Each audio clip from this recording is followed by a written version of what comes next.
On nous enseigne dès l'enfance l'existence de 4 saveurs, sucré, salé, acide et amer, illustrées sur une langue sectionnée. Chaque section possède des papilles dédiées à une saveur. Mais saviez-vous qu'il existe une 5e saveur? Ce n'est pas le piquant, qui est une sensation de douleur et non un goût. Alors, quelle est cette 5e saveur? Il est probable que vous ne connaissiez pas le plus difficile et complexe à décrire. Aujourd'hui, je vais vous présenter umami, le nom derrière cette belle chaîne. Non, ce n'est pas lié à Rosalia. Qu'est-ce donc? D'où vient-il? À quoi ça goûte? Quels aliments l'ont? Je vais tout expliquer dans cette vidéo. Approfondissons brièvement l'histoire de l'umami. Sa connaissance est assez récente, bien qu'il était présent dans l'ancienne Rome sous forme de garum, une sauce de poisson fermentée riche en umami. Les Romains ignoraient cependant ce qu'ils utilisaient. Alors, quand l'umami a-t-il été officiellement identifié? Selon une légende, le docteur Kikunae Ikeda a découvert en 1907 un nouveau goût en buvant une soupe de tofu bouillie dans du kombu dashi, un bouillon d'algues. Convaincu que ce goût était différent des 4 goûts de base connus, sucré, salé, acide, amer, Ikeda a décidé de l'étudier.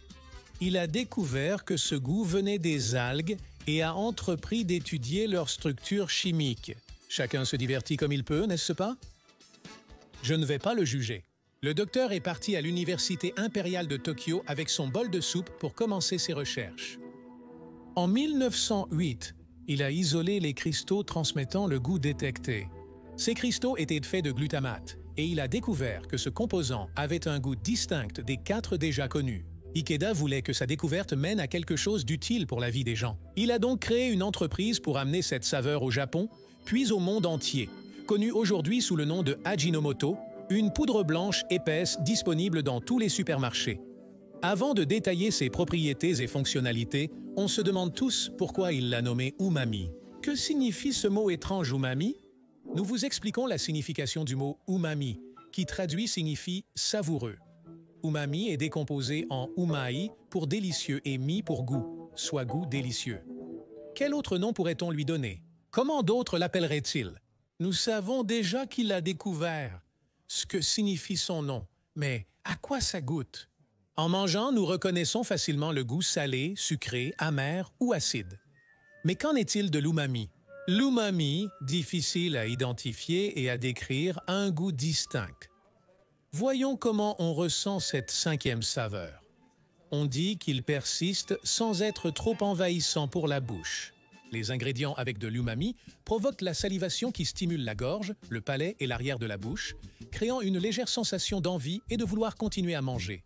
En plus de cette saveur savoureuse qu'il génère dans la bouche, il crée un équilibre dans les saveurs et, par exemple, renforce le sucré, réduit l'amertume et ainsi crée un équilibre plus agréable dans la bouche pour le goût ou l'aliment que vous ingérez. Le goût umami se produit en contact avec des acides aminés tels que le glutamate. Et encore une fois ce mot béni, qu'est-ce que le glutamate? Ça semble complexe, mais je t'assure que tu comprendras. Je vais lire ça. Le glutamate monosodique est le sel de l'acide glutamique. C'est un acide aminé omniprésent dans notre alimentation et corps. Tout comme on peut le trouver naturellement, il est également vendu commercialement comme additif alimentaire pour renforcer les saveurs. En termes simples, c'est l'Ajinomoto ou sel chinois. Connu sous le nom de MSG aux États-Unis, cet ingrédient n'est pas agréable seul, mais améliore le goût des aliments lorsqu'il est mélangé. Tout comme le sel, le MSG ajoute du goût, mais contient environ 3 fois moins de sodium, ce qui en fait un outil utile pour réduire le sodium sans compromettre le goût, notamment pour les personnes souffrant d'hypertension artérielle. Cette poudre magique rend nos repas plus appétissants et leur donne un goût umami. Mais bon, nous savons déjà que c'est un ajout que nous pouvons faire à nos repas. Existe-t-il des aliments qui le contiennent naturellement? Quels sont-ils? Et si je vous disais que le goût umami nous accompagne dès le premier instant de nos vies, sans le savoir, nous avons toujours été familiers avec ce goût, car notre premier contact avec la nourriture est le lait maternel, qui contient de l'umami. Impressionnant, non? Quels autres aliments l'ont? Nous associons les goûts de base à des substances spécifiques. Par exemple, le sucré est associé au sucre, le salé au sel, l'amer au café et l'acide au vinaigre ou citron. Umami! Avec quoi l'associons-nous? Cela peut être avec la tomate, des champignons, des fromages affinés ou beaucoup d'autres choses. N'avez-vous jamais goûté un aliment indéfinissable par ses catégories? Goûter au jambon serrano ne vous permettra probablement pas de le classer dans une saveur spécifique, du fait de son goût unique qui le place dans la 5e saveur, l'umami. Si vous adorez les fromages sans savoir pourquoi, vous avez de la chance. Le mystère est enfin résolu, c'est l'umami. Le parmesan est vu comme un rehausseur de goût, utilisé dans les pâtes, gratins, pommes de terre, toasts et tartes. Dans les cuisines japonaises et italiennes, l'umami est présent grâce à la sauce soja et au parmesan respectivement. Même la pizza a maintenant de l'umami. Au final, l'umami est partout. Les infusions ont-elles également ce goût fantastique? Le thé vert, riche en glutamate, offre différents niveaux de saveur à chaque gorgée. Que diriez-vous si je vous disais que nous pouvons fusionner plusieurs aliments pour découvrir une 5e saveur? C'est dû à la chimie, car les aliments contenant du glutamate amplifient le goût lorsqu'ils sont combinés avec d'autres. Par exemple, une sauce anglaise à base d'anchois utilisée pour cuisiner des lentilles avec du chorizo intensifie grandemente la saveur. Il en est de même pour l'association d'anchois, de fromagier et de sauce tomate ainsi que l'oignon. Cet ingrédient est une source de glutamate. Ainsi, combinés à la tomate pour un ragoût, ils deviennent instantanément les rois de la saveur umami. J'interromps la vidéo, comme visible le t-shirt et les froissés. J'ai coupé mes cheveux, ils sont différents. Beaucoup de temps s'est écoulé. Mais j'ai eu l'idée de faire un test pour la vidéo. Ajinomoto, le glutamate monosodique dont je vous ai parlé, et 2 pots d'eau. L'un d'eux contient du glutamate, l'autre de l'eau. Je vais d'abord essayer celui à l'eau. Je vais vous dire à quoi ça ressemble. Une vidéo instructive. Je vais essayer ce produit contenant de l'ajinomoto, aussi connu sous le nom d'umami. Et je vais vous dire quel goût a l'ajinomoto, quel goût il donne à l'eau, qui serait neutre après cela. C'est comme salé, c'est de l'umami, ceci est de l'eau. Eau totalement neutre, comme une base de départ, non? Ce n'est pas ma première expérience avec l'eau, sinon je serais mort. Umami. On dirait quand tu fais un bouillon, comme un goût de protéines, un goût de bouillon. Cela crée une sensation d'épaisseur dans la bouche, ressentie à l'arrière et à la pointe de la langue. C'est légèrement effervescent, comme du bicarbonate. C'est la meilleure description que je puisse donner.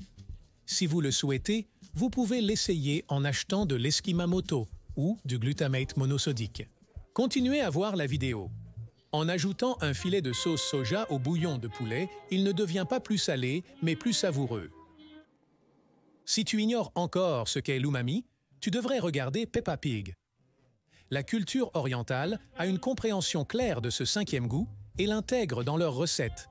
Mais qu'en est-il en Occident? Je suis persuadé que la majorité ne connaît pas et n'a jamais utilisé de MSG. On ne peut discuter de l'umami sans évoquer les préjugés occidentaux. Dans les années 60, un docteur a prétendu tomber malade à cause de la cuisine chinoise, accusant le MSG. Sa lettre publiée dans The New England Journal of Medicine a suscité une indignation contre le MSG. Ainsi, cette hypersensibilité a été faussement nommée « syndrome du restaurant chinois ». N'évoquons pas les témoignages de gens ressentant des effets indésirables après avoir consommé du MSG, incluant allergies, somnolence, maux de tête, nausées et palpitations. Certaines personnes ont arrêté de l'utiliser dans leur alimentation quotidienne par peur des effets secondaires. La réputation de l'umami a souffert d'informations erronées sur la nourriture orientale, alimentant le racisme envers les Américains d'origine asiatique. Sa connotation patriotique japonaise a aussi compliqué son adoption par les Occidentaux. Bien que l'umami soit présent dans de nombreux plats quotidiens, sa saveur subtile et sa définition complexe ont freiné sa reconnaissance. On a longtemps cru qu'il s'agissait d'un mélange de saveurs, et beaucoup de personnes ne parviennent pas à le détecter. En plus, ce n'est pas enseigné dans les écoles. Nous avons éliminé Pluton comme planète, mais nous ne pouvons pas introduire le goût umami dans une langue. Allez, vieux! En résumé, et heureusement pour l'umami, il n'a pas été trouvé que la consommation modérée de MSG soit nuisible à la santé. La xénophobie affectait clairement l'opinion publique. Et cela nous amène à nous demander, le 5e goût est-il officiellement déclaré de nos jours? Oui ou non? Quels sont les critères à remplir pour devenir officiellement le 5e goût? D'après les scientifiques étudiant les aliments, un goût fondamental doit présenter certaines caractéristiques. 1. Posséder des récepteurs spécifiques sur les papilles de la langue. 2. Être unique. Il ne peut pas être obtenu en mélangeant d'autres goûts de base. 3. Être universel. présence dans divers aliments mondiaux. L'umami remplit-il vos attentes? Les fanatiques de l'umami n'allaient pas se laisser faire et ont commencé des tests scientifiques pour prouver que tout cela est respecté et peut être officialisé. Ce n'est qu'au milieu des années 1980 que les affirmations sur le glutamate ont été discréditées et que l'umami a été reconnu comme le 5e goût de base. Allez, umami, champion du monde! Couronné d'umami, nous jouons. Le rythme persiste. L'umami a maintenant son propre jour. Nous fêtons le jour de l'umami le 25 juillet. L'histoire de l'umami illustre comment des informations erronées sur nos aliments peuvent créer des stigmates culturels durables.